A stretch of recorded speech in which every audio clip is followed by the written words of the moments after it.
अरे वाह, सारा फैसला तुम अकेले ही करोगी और मैं बस देखता रहूं? मैं अकेले तो कोई फैसला नहीं लेती, परमेश्वर से पूछकर ही फैसला लेती हूँ। हाँ? पर आप खुद का फैसला लेते हो और वो गलत है। प्लीज खुद पर निर्भर मत रहिए।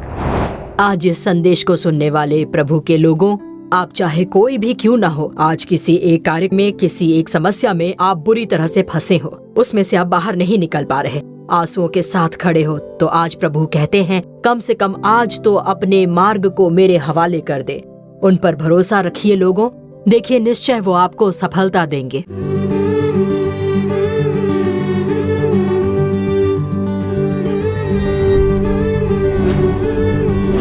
खुशहाल परिवार। प्रिय लोगों को प्रेम भरा अभिवादन।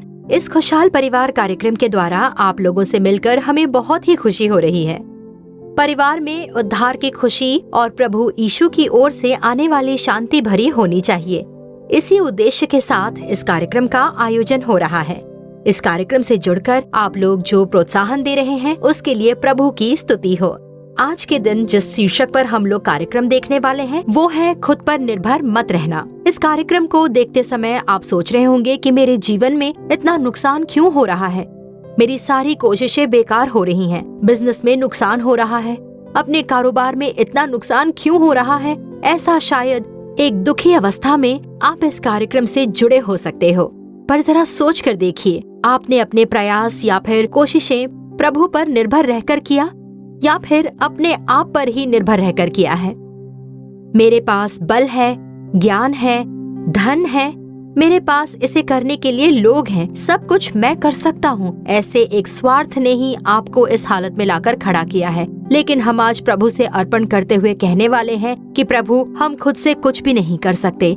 रात भर खुद पर निर्भर रहकर कोशिश करने वाले पतरस को कोई मछली हाथ नहीं लगी। निराश होकर उन्होंने अपनी नाव यीशु के हाथों में सौंपा और फिर जो हुआ वो हम जानते हैं। उन्हें इतनी मछलियाँ मिली कि जाल फटने लगी, एक नाव में वो समा न सकी। इसलिए अपने स्वार्थ को यीशु के क्रूस के नींव पर रख देनी है और अर्पण के साथ कहना है कि प्रभु मैं खुद से कुछ नहीं कर पाता, यीशु पर निर्भर रहकर हमें काम करने होंगे, तब निश्चय ही जीत हमारी होगी। पर सबसे पहले देखते हैं ज्योति बहन कार्यक्रम। खुशहाल परिवार।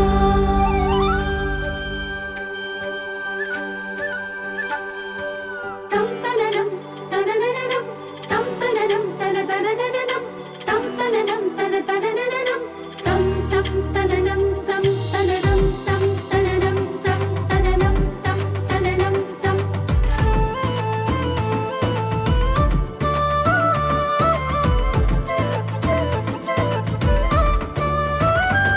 ओ भोर को है जगती, प्रभु की करे वो स्तुति।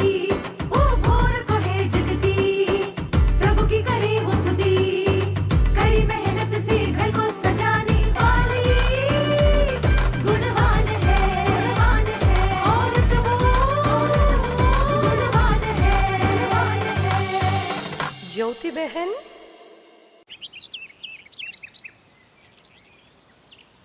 और आरमोगम, कैसे हो तुम? मैं अच्छा हूँ दीदी।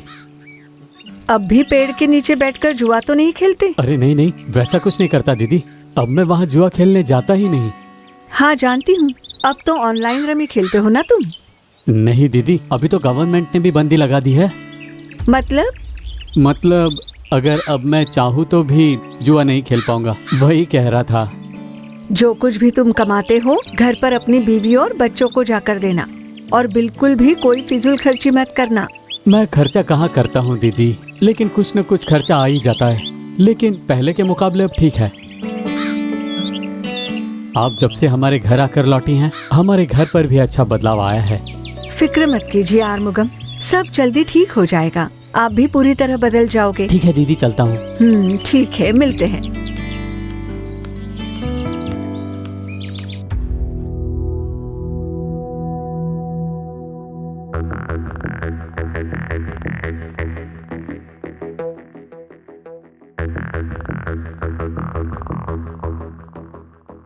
क्या बात है, किस सोच पे डूब गए हो? घर के बारे में सोच रहा था। घर के बारे में सोच रहे हो? पर प्रभु की कृपा से तो हमें इतना अच्छा घर मिल गया है। अच्छा घर मिला है, पर ये हमारा खुद का तो नहीं है ना। प्रभु जरूर वो भी देंगे। जैसे अब हमें ये घर मिला है, हमें इसकी तो खुशी है ना। तुम्हें चाहिए तो खुशी मना लो, मैं खुद के घर में ही खुश होऊंगा। आप ऐसी बातें क्यों कर रहे हो? तो और कैसी बातें करूं? हम बस इस घर में रह रहे हैं, ये हमारा अपना घर नहीं है, इसे याद रखना। तो अब आप क्या करने वाले हो? करूंगा, कुछ न कुछ करूंगा, जल्दी करूंगा।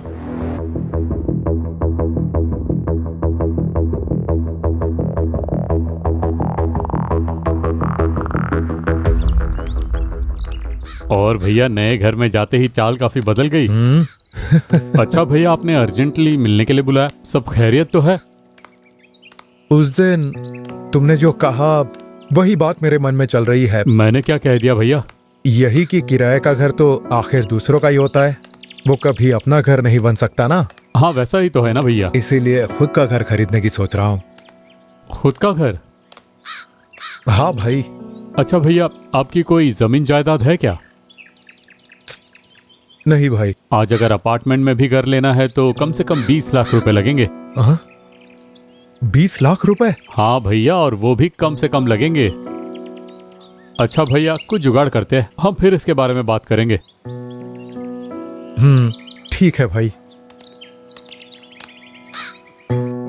क्या बात है पापा, काफी दिनों से आप किसी सोच में डूबे हुए लगते हो। हाँ, मैं सोच रहा था कि खुद का अपना घर हो तो। अपना खुद का घर? पर अचानक से आप ऐसा क्यों सोचने लगे? अचानक से तो नहीं, पर मैं काफी दिनों से सोच रहा था। काफी दिनों से सोच रहे हैं? पर क्या मम्मी को पता है ये सब? क्यों? क्या मुझे हर बात मम्मी से पूछनी पड़ेगी? क्या मुझ में समझ नहीं है? आप इतना क्यों बिगड़ रहे हो पापा? और नहीं तो क्या घर के फैसले लेने का हक नहीं है मुझे? बिल्कुल है पापा, आप ही तो घर के हेड हो। लेकिन क्या? कमाता मैं हूँ और फैसला तुम्हारी माँ लेती है। पापा, अभी आप नाराज लग रहे हो, हम बाद में बात करते हैं।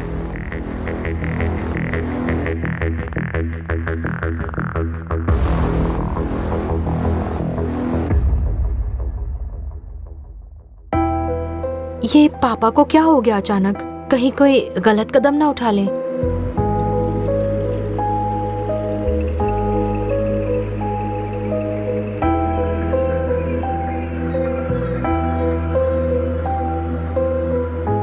क्या हुआ बेटी? आजकल घर में सभी लोग किसी सोच में डूबने लगे हैं। ऐसी कोई बात नहीं है मम्मी, पापा काफी नाराज लग रहे थे, वही मैं सोच रही थी। पापा नाराज है?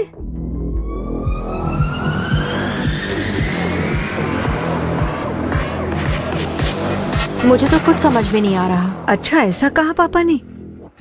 हाँ मम्मी। तुम फिक्र मत करो बेटी, उसके बारे में ज्यादा सोचो मत। यहाँ ऐसे उदास मत बैठो, जाओ। ठीक है मम्मी।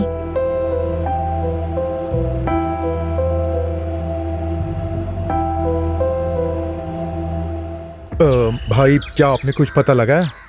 भैया मैंने काफी कोशिश की पर बात नहीं बन रही। रकम भी तो काफी बड़ी है, काफी सारे रूल्स है। आपके पास अगर जमीन हो या फिर घर भी हो तो लोन आसानी से मिल सकती थी, लेकिन क्या कोई और रास्ता नहीं है? देखता हूँ भैया, बताता हूँ। भाई, आपने ही तो कहा था कि कुछ न कुछ जुगाड़ हो जाएगा। हाँ भैया, अभी भी वही कह रहा हूँ। मैं जितना कर सकता हूँ आपकी मदद जरूर करूँगा। ठीक है भाई।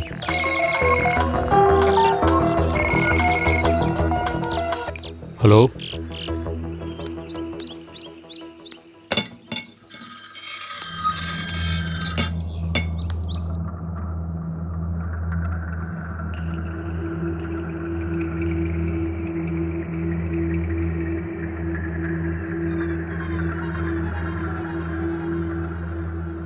सुनिए, वो लोग कौन थे? कौन लोग? अभी जो 2 लोग हमारे घर से बाहर गए थे, वो लोग, उनके हाथों में कुछ फाइलें भी थी। देखकर तो लग रहा है कि कोई बैंक में काम करने वाले लोग हैं। हाँ, सही पहचाना तुमने, बैंक में ही नौकरी करते हैं वो लोग। बैंक में? किस बैंक में नौकरी करते हैं और यहाँ किस लिए आए थे? बैंक मतलब बैंक नहीं, वो लोग फाइनेंस कंपनी चलाते हैं। फाइनेंस कंपनी चलाते हैं? तो उनका यहाँ पर क्या काम है? क्यों ज्योति, बहुत सवाल करने लग गई हो? तुम्हारे सवालों का जवाब देना जरूरी है क्या? आप ऐसा क्यों बोल रहे हो? तो और क्या बोलूं? क्या तुम्हारे सवालों का जवाब देना जरूरी है? बिल्कुल, जवाब तो देना होगा क्योंकि मैं आपकी पत्नी हूँ। अरे वाह, सारा फैसला तुम अकेले ही करोगी और मैं बस देखता रहूं? मैं अकेले तो कोई फैसला नहीं लेती, परमेश्वर से पूछकर ही फैसला लेती हूँ। हाँ? पर आप खुद से फैसला करते हो और वो गलत है। प्लीज खुद पर निर्भर मत रहिए। बाइबल कहती है कि खुद पर, अपने बल पर कभी विश्वास नहीं करना चाहिए। हम परमेश्वर के बच्चे हैं, हमें कभी खुद पर निर्भर नहीं रहना चाहिए, स्वार्थी बनकर फैसला नहीं लेना चाहिए। और ये बात मुझे आपको समझाने की जरूरत नहीं है। आखिर कहना क्या चाहती हो? क्या मैं हमेशा गलत फैसला करता हूँ? नहीं, मेरा वो मतलब नहीं था। कभी कभी खुद से लिया हुआ फैसला गलत भी हो सकता है। मैं जानता हूँ क्या गलत है क्या सही है। मैंने तुमसे कई बार कहा है कि मेरे साथ बहस मत किया करो, और कितनी बार समझाऊं तुम्हें? सुनिए जी, मैं तो बस इतना कह रही थी कि तुम कुछ मत कहो। सुनिए तो। जब देखो बहस करती रहती है।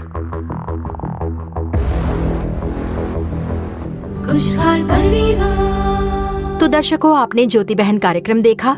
खुद पर निर्भर रहकर फैसला लेने से देखा ना, सब कुछ गड़बड़ हो गया। उनकी सारी कोशिशें बेकार हो गई। हो सकता है आपने भी स्वार्थ में पड़कर कोई निर्णय लिए होंगे जिससे परमेश्वर के आशीषों को खो दिया होगा। आज हम परमेश्वर से अर्पण के साथ प्रार्थना करने वाले हैं। परमेश्वर निश्चय ही हमारी सहायता करेंगे। आगे परमेश्वर का संदेश देकर आपके लिए प्रार्थना करने के लिए बहन अनीता भानु बिल्कुल तैयार हैं। प्रार्थना के साथ संदेश सुनिए। परमेश्वर निश्चय आपको आशीष प्रदान करेंगे।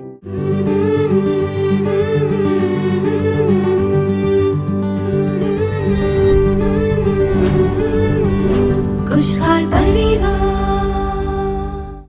मसीह में मेरे प्रियजनों, प्रभु यीशु मसीह के नाम में इस खुशहाल परिवार नामक कार्यक्रम से जुड़ने वाले आप सभी को यीशु छुड़ाता है सेवकाई द्वारा आपका स्वागत करने में हमें बहुत खुशी हो रही है। हमें विश्वास है कि आज का कार्यक्रम आपके लिए बहुत ही आशीषमय होगा। प्रियजनों, आज हम जिस वचन पर ध्यान करने जा रहे हैं वो है खुद पर निर्भर मत रहना। खुद पर निर्भर मत रहना, इसी शीर्षक पर हम वचन पर ध्यान करेंगे और प्रार्थना करने जा रहे हैं। प्रियजनों, आज बहुतों के जीवन में क्यों विजयपूर्ण जीवन नहीं है? क्योंकि हम अनेक समस्याओं, कष्टों, क्लेशों में फंसकर संघर्ष कर रहे हैं। कारण क्या है? अपने आप पर भरोसा रखना ही उसका कारण है। देखिए, बहुत लोग क्या करते हैं, मनुष्यों पर भरोसा रखते हैं, धन पर भरोसा रखते हैं, संसार पर भरोसा रखते हैं, नौकरी पर भरोसा रखते हैं। इस तरह की आशाओं में फंसकर ही वे समस्याओं में घिर जाते हैं और पर निर्भर रहने के कारण वो कई समस्याओं में बुरी तरह से फंस जाते हैं, निकल नहीं पाते, ठोकर खाने लगते हैं। धोखे से भरा एक जीवन, कितनी ही आशाएं उनकी पूरी नहीं हो पाती। इन सब का कारण आखिर क्या हो सकता है, जरा सोचिए। तो इसका मुख्य जो कारण है वो है अपने आप पर भरोसा रखना। लेकिन वचन हमें क्या कहता है, देखिए। नीति वचन अध्याय 3 और वचन 5 और 6 में पढ़ती हूँ। तू अपनी समझ का सहारा न लेना, वरन संपूर्ण मन से यहोवा पर भरोसा रखना, उसी को स्मरण करके सब काम करना, तब वो तेरे लिए सीधा मार्ग निकालेगा। और यही प्रभु का वचन है। अगर हम इस वचन के अनुसार अपना जीवन अर्पण करें तो हमें ठोकर क्यों लगेगी? बहुत लोग अपने आप निर्णय लेते हैं, अपनी समझ से निर्णय लेते हैं, प्रभु को पूछते नहीं और ना ही प्रभु को आगे रखते हैं। अपनी इच्छा से ही हमेशा वो अपना काम करते रहते हैं। विवाह का निर्णय, भविष्य का निर्णय लेना, ये सब अपने आप करते हैं। इसलिए उनके जीवन में हमेशा नुकसान और हानियां होती हैं और वो लोग आंसुओं में खड़े रहते हैं, समस्याओं में पड़ जाते हैं, कितने परेशान रहते हैं। इसके लिए किसी और को दोष देने की जरूरत नहीं। ये स्वार्थ हमारे अंदर नहीं होना चाहिए। हम समझदार हो सकते हैं, हमारी योग्यता हो सकती है, प्रतिभा हो सकती है, लेकिन उससे हम कुछ भी नहीं कर सकते, इसे जान लीजिए। हमें प्रभु पर भरोसा रखना चाहिए। वही हमें चलाने वाले हैं, वही हमारे सृजनहार पिता हैं। भेड़ को कभी अपनी चिंता नहीं होती, चरवाहे को ही चिंता होती है, कब घास खिलाना है, कब पानी पिलाना है, कब शत्रुओं से बचाना है। उसी तरह बच्चों को चिंता नहीं होती, पिता को ही चिंता होती है। उसी तरह हमारे पास एक पिता है। क्या हम उसे आगे रखते हैं? क्या हम सोचकर उनसे पूछते हैं? बिल्कुल नहीं, कभी नहीं करते। इसलिए वचन स्पष्ट कहता है, उसी को स्मरण करके सब काम करना, तब वो तेरे लिए सीधा मार्ग अवश्य निकालेगा। आज इस वचन को सुन रहे प्रभु के लोगों, आप चाहे कोई भी हो, यदि आज किसी काम में, किसी समस्या में फंसे हुए हैं, आंसुओं के साथ आप लोग अगर खड़े हैं, आप उसमें से बाहर नहीं निकल पा रहे हैं, तो आज प्रभु कहते हैं, अपनी राह मुझे सौंप दो, मुझ पर भरोसा रखो, मुझ पर विश्वास रखो, तब मैं तुम्हारे काम पूरे करूँगा। आप चाहे कुछ भी कर लो, सफलता देने वाले परमेश्वर हैं। अगर हम अपनी समझ पर भरोसा रखकर जिएंगे तो देखिए वो स्थिति हमें खतरे, विपत्ति और विनाश में ही ले जाएगी। तो ऐसा जीवन हमारे जीवन में नहीं होना चाहिए। देखिए प्रभु ने दाऊद के विषय में गवाही दी है। प्रेरितों के काम अध्याय 13 और वचन 22 में ये लिखा है, मुझे एक मनुष्य मेरे मन के अनुसार मिल गया है, वही मेरी सारी इच्छा पूरी करेगा। ऐसे परमेश्वर खुद दाऊद के बारे में कह रहे हैं। दाऊद भेड़ चराने वाला था, लेकिन प्रभु ने उसे चुनकर इज़राइल का राजा बनाया और उसे ऊंचा उठाया। पता है क्यों? आप जब शमूएल अध्याय 30 पढ़ें तो देखेंगे कि हर बात में दाऊद कितने कष्टों, कठिनाइयों, क्लेशों के मार्ग से गुजरा, लेकिन उन सब के बीच में उन्होंने प्रभु को कसकर पकड़े रखा। इतने कष्टों और कठिनाइयों के बीच भी दाऊद ने प्रभु को थामे रखा। जब आप अध्याय 30 पढ़ते हो तो वहाँ भी एक कठिनाई के मार्ग में दाऊद चलते हैं। देखिए पहला शमूएल अध्याय 30 और वचन 4 में लिखा है, तब दाऊद और वे लोग जो उसके साथ थे चिल्लाकर इतना रोए कि फिर उनमें रोने की शक्ति न रही। उतनी पीड़ा थी, उतना संघर्ष। अमालेकियों ने सबको बंदी बना लिया। दाऊद की पत्नियां, बच्चे सब कुछ ले गए। दाऊद बहुत रोया, उसने अपनी पूरी शक्ति खो दी थी। लेकिन पहला शमूएल अध्याय 30 और वचन 6 में लिखा है, और दाऊद बड़े संकट में पड़ा। दाऊद ने अपने परमेश्वर यहोवा को स्मरण करके हियाव बांधा, ऐसा आगे लिखा हुआ है। तो दाऊद बहुत संकट में था, परंतु उसने अपने परमेश्वर यहोवा में खुद को दृढ़ किया। देखिए संकट में भी उसने प्रभु में अपने आप को दृढ़ किया। फिर हम वचन 8 में देखते हैं, और दाऊद ने यहोवा से पूछा, क्या मैं इस दल का पीछा करूं? क्या उसको जा पकड़ूंगा? उसने उससे कहा, पीछा कर, क्योंकि तू निश्चय उसको पकड़ेगा और निस्संदेह सब कुछ छुड़ा लाएगा। प्रभु से ये वचन पाने के बाद ही वो युद्ध में गया। और फिर देखिए उसी अध्याय में वचन 19 में, उनके क्या छोटे, क्या बड़े, क्या बेटे, क्या बेटियां, क्या लूट का माल, सब कुछ जो अमालेकी ले गए थे, उसमें से कोई वस्तु न रही जो उनको न मिली हो। तो देखिए वो सबसे पहले परमेश्वर से पूछता है। वो संकट में तो पड़ा था, आंसुओं के मार्ग में भी चला था, कठिनाई के मार्ग में भी चला था, लेकिन दाऊद ने उस समय भी प्रभु पर भरोसा रखा। प्रभु पर वो हमेशा ही निर्भर रहा। अपने परमेश्वर को वो लगातार थामे रहा। इसीलिए तो प्रभु उसके विषय में गवाही देते हैं कि वो मेरे इच्छा अनुसार चलता है। भजन संहिता 121 के पहले 2 वचन को देखें। दाऊद एक राजा है जो कहते हैं, मैं अपनी आंखें पर्वतों की ओर लगाऊंगा, मुझे सहायता कहाँ से मिलेगी? मुझे सहायता यहोवा की ओर से ही मिलती है, जो आकाश और पृथ्वी के कर्ता है, ऐसा दाऊद कहते हैं। तो देखिए एक राजा होकर भी दाऊद का हृदय प्रभु की ओर था, परमेश्वर की ओर था।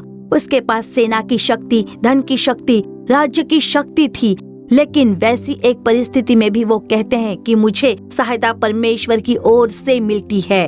उनका हृदय प्रभु की ओर लगा था, वो प्रभु पर निर्भर थे। आज हमारा जीवन कैसा है जरा सोचिए। आप ये वचन सुन रहे हैं, इस पर ध्यान दे रहे हैं, सोचिए आप किस पर निर्भर हैं, आपका भरोसा किस पर है, आप कैसा जीवन जी रहे हो? क्या आपका हृदय प्रभु को खोज रहा है? क्या आपका हृदय प्रभु पर निर्भर है? नहीं है। आज आंसुओं के मार्ग में खड़े होने का कारण क्या है आपको पता है?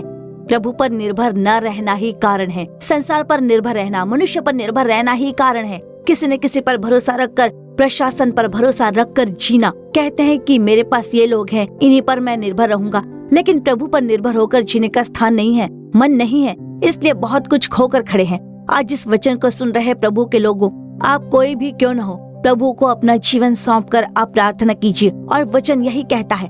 देखिए यशाया अध्याय 58 और वचन 11 में लिखा है, मैं पढ़ती हूँ, यहोवा तुझे लगातार लिए चलेगा, प्रभु तुम्हें प्रतिदिन मार्गदर्शन करेगा। ये वचन स्पष्ट कहता है। भजन संहिता 23 के 3 में लिखा है, वो धर्म के मार्गों में चलाता है। आज कितने सारे लोग गलत मार्ग में हैं। करोड़ों लोग गलत मार्ग में फंसे हैं। शराब, नशा, व्यभिचार और अपनी मन मर्जी से जी रहे हैं। स्वार्थी जीवन, क्या ऐसा जीना भी कोई जीना है? वो ठीक नहीं है। जरा सोचिए, अपना जीवन कैसे जीना चाहिए। आपका जीवन व्यवस्थित होना चाहिए। हमें अपना जीवन संवारना है। हमें व्यवस्थित जीवन जीना चाहिए। अव्यवस्थित जीवन में प्रभु हमारे साथ नहीं होंगे। वो धार्मिकता के परमेश्वर हैं, अन्याय के नहीं हैं, पवित्रता के परमेश्वर हैं। इसलिए हमें बुलाया गया है कि हम प्रभु के समान उनके अनुसार जीवन जिएं। आज प्रभु आपको उसी के लिए बुला रहे हैं। तो प्रभु हमें धर्म के मार्ग में ले चलेंगे, उनके नियंत्रण में, उनकी इच्छाओं के अनुसार, उनके मन के अनुसार। हमें अपने आप को उनके हाथों में सौंपना है। उनके बच्चों के रूप में उनके चरणों में बैठकर प्रतीक्षा करें। तब प्रभु परमेश्वर हमें धर्म के मार्ग में ले चलेंगे। और देखिए, भजन संहिता अध्याय 48 और उसके वचन क्रमांक 14 में लिखा हुआ है, क्योंकि ये परमेश्वर सदा सर्वदा हमारा परमेश्वर है। वो मृत्यु तक हमारी अगुवाई करेगा। देखिए, वो हमारा साथ नहीं छोड़ेगा। आप कह सकते हैं कि मेरे पास कोई नहीं है, सबने मुझे छोड़ दिया है, लेकिन क्या प्रभु ने कहा कि वो आपको कभी छोड़ेगा? बिल्कुल नहीं, वो ऐसा कभी नहीं कहेंगे। तो चिंता मत कीजिए। एक ऐसा प्रभु है जो आपको कभी नहीं छोड़ता। एक ऐसा पिता है जिसने क्रूस पर हमारे लिए अपना जीवन दे दिया। उन्होंने आखिरी कतरा लहू तक हमारे लिए बहा दिया। प्रभु पर भरोसा रखिए, प्रभु पर निर्भर रहिए। प्रभु ने कभी नहीं कहा कि वो हमें छोड़ देगा। वो मृत्यु तक हमारी अगुवाई करेगा। ऐसा पिता है वो। जब हम उसकी इच्छा के केंद्र में रहते हैं, तभी हम देखेंगे कि प्रभु हमें बिना किसी कमी, बिना किसी हानि, बिना आंसू, बिना चिंता के हमारी अगुवाई करते हैं और हम उसके लिए गवाह हैं। प्रभु हमारा मार्गदर्शन कर रहे हैं। हमें कभी नहीं छोड़ा उन्होंने।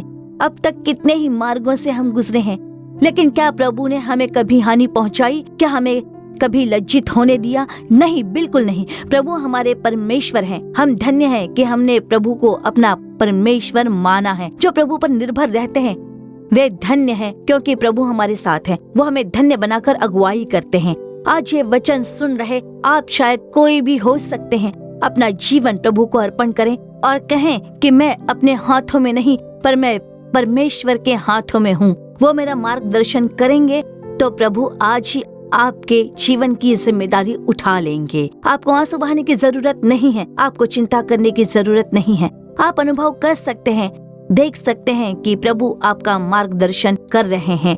आइए अर्पण के साथ प्रार्थना करें। अपना जीवन यीशु के हाथों में दे दीजिए। आप ये वचन सुन रहे हैं। अब तक आपके जीवन में यीशु नहीं रहे होंगे। शायद अब तक आपने उन्हें स्थान नहीं दिया होगा। आज उन्हें अपने जीवन में आने दीजिए। यीशु को अपने जीवन में बुलाइए तो वो आ जाएंगे। तब आपके जीवन में एक नया मोड़ आएगा, एक परिवर्तन होगा। आपके आंसू पोंछे जाएंगे। आपका जीवन आशीषित हो जाएगा, शांति होगी। आज ही उन्हें स्थान दीजिए। प्रभु आपको बुला रहे हैं। इसी कारण उन्होंने अपना जीवन देकर इतना प्रेम किया है आप लोगों से। वो आपको बुला रहे हैं। आज हम अर्पण करके प्रार्थना करेंगे। प्रभु की संगति में आज ही घुटने टेक लीजिए। कहिए, प्रभु मेरे हृदय में आ जाइए, मेरे घर में आ जाइए। अभी प्रार्थना कीजिए। आइए सब प्रार्थना करते हैं। हे पिता, इस अद्भुत समय के लिए हम आपका धन्यवाद करते हैं।